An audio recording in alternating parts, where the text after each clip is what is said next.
الحمد لله الذي علم القرآن وعلمه البيان والصلاة والسلام على من قال إن العلماء ورثة الأنبياء وعلى آله وأصحابه وعلى من تبعهم بإحسان من المتكلمين والمفسرين والمحدثين والفقهاء.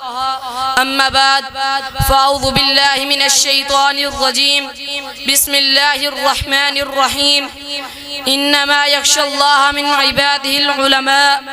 وقال النبي صلى الله عليه وسلم فقيه واحد أشد على الشيطان من 1000 عابد أو كما قال عليه السلام. یہ علم و ہنر کا گہوارہ تاریخ کا وہ شہپارہ ہے. یہ علم و ہنر کا گہوارہ تاریخ کا وہ شہپارہ ہے. ہر پھول یہاں ایک شعلہ ہے, ہر سرو یہاں مینارہ ہے. کوثار یہاں دب جاتے ہیں, طوفان یہاں رک جاتے ہیں. کوثار یہاں دب جاتے ہیں, طوفان یہاں رک جاتے ہیں. اس کاخ فقیری کے آگے شاہوں کے محل جھک جاتے ہیں. معزز محترم اساتذہ کرام, بالخصوص ہر دل عزیز شخصیت حضرت مولانا مفتی محمد ریاض حنفی صاحب اور واجب الاحترام علماء کرام, مہمانان نظام, آج میری تقریر کا عنوان ہے دینی مدارس کی اہمیت و ضرورت کیا ہے. سامعین محترم, کوئی بھی ہوش مند مسلمان اس سے ناواقف نہیں ہو سکتا کہ ان مدارس دینیہ کے ذریعے نہ صرف اسلامی معاشرہ, اسلامی اخلاق و خصائل زندہ و تابندہ ہوتے ہیں, بلکہ اسلامی علوم و فنون کی ترویج و اشاعت جیسا مبارک عمل بھی اسلامی معاشرے میں جاری و ساری رہتا ہے. پھر یہ بات بھی روزے روشن کی طرح واضح ہے کہ قرآن و حدیث کی تعلیمات کے بغیر اسلامی معاشرے کی بقا کا تصور نہیں کیا جا سکتا. قرآن و حدیث اسلامی تعلیمات کا منبع ہے اور دینی مدارس کا مقصد اس کے سوا اور کیا ہے. اور بلا شبہ یہ مدارس اپنے اس بلند مقصد کے حصول میں 100% نہ صحیح مگر ایک بڑی حد تک کامیاب ہوئے ہیں. در حقیقت آج پوری دنیا میں خصوصاً بر صغیر پاک و ہند میں اسلام کی جو روشنی نمایاں نظر آتی ہے, دراصل وہ انہی مدارس کا فیض و اثر اور مرہون منت ہے.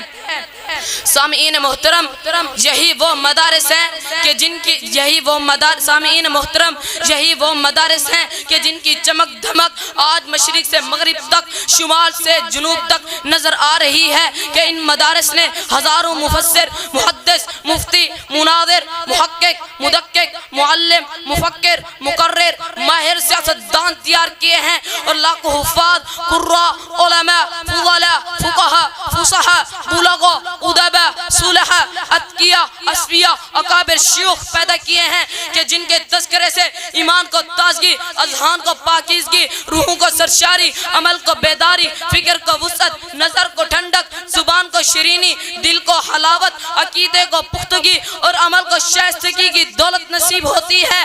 اسی وجہ سے شہر مشرق علامہ محمد اقبال مرحوم نے کہا تھا کہ ان مکتوبوں کو اسی حالت میں رہنے دو, غریب مسلمانوں کے بچوں کو انہی مدارس میں پڑھنے دو. اگر یہ ملا درویش نہ رہا تو جانتے ہو کیا ہوگا. جو کچھ ہوگا اسے میں انہی آنکھوں سے دیکھ آیا ہوں. سامعین محترم, دینی مدارس ملت اسلام کا سرمایہ ہے, ملت اسلام کے محسن ہے. مجھے میرے اللہ کا تعارف بھی مدرسے نے کرایا. مدرسے نے مجھے پیغمبر کا تعارف کرایا. مدرسے نے مجھے بتایا انبیاء کون ہے. مدرسے نے مجھے بتایا دین کا علم کیا ہے. مدرسے نے مجھے بتایا حلال اور حرام کیا ہے, جائز اور ناجائز کیا ہے, فرض اور واجب کیا ہے, سنت اور مستحب کیا ہے. مدرسے نے مجھے بتایا میں کہاں سے آیا, میں کیوں آیا, میری پیدائش کا مقصد کیا ہے. مدرسے نے مجھے بتایا میری منزل کیا ہے. مدرسے نے مجھے بتایا میری ماں کا مقام کیا ہے, میرے باپ کا مقام کیا ہے, میرے استاد کا مقام کیا ہے, میرے شیخ مربی کا مقام کیا ہے. مدرسے نے مجھے بتایا میری اولاد کا کیا ہے. مدرسے نے مجھے بتایا غیر مسلموں کا کیا ہے. مدرسے نے مجھے بتایا جنت کیا ہے, جہنم کیا ہے اور قبر کیا ہے. مدرسے نے مجھے بتایا بچپن کیسے گزارنا ہے, جوانی کیسے گزارنی ہے اور بڑھاپا کیسے گزارنا ہے. اگر مدرسہ نہ ہوتا تو میرے اللہ کا پتہ نہ ہوتا. اگر مدرسہ نہ ہوتا تو میرے انبیاء کا پتہ نہ ہوتا. اگر مدرسہ نہ ہوتا تو میرے صحابہ اہل بیت کا پتہ نہ ہوتا. اگر مدرسہ نہ ہوتا تو میرے حلال اور حرام, جائز ناجائز کا پتہ نہ ہوتا. ہوتا, اگر مدرسہ نہ ہوتا تو مجھے توحید اور شرک سمجھنا آتا, اگر مدرسہ نہ ہوتا تو مجھے حق اور باطل سمجھنا آتا. تو حمزہ کے مسلمانوں, سب سے بڑھ کر یہ ہے کہ اگر مدرسہ نہ ہوتا تو شاید آج میں مسلمان بھی نہ ہوتا.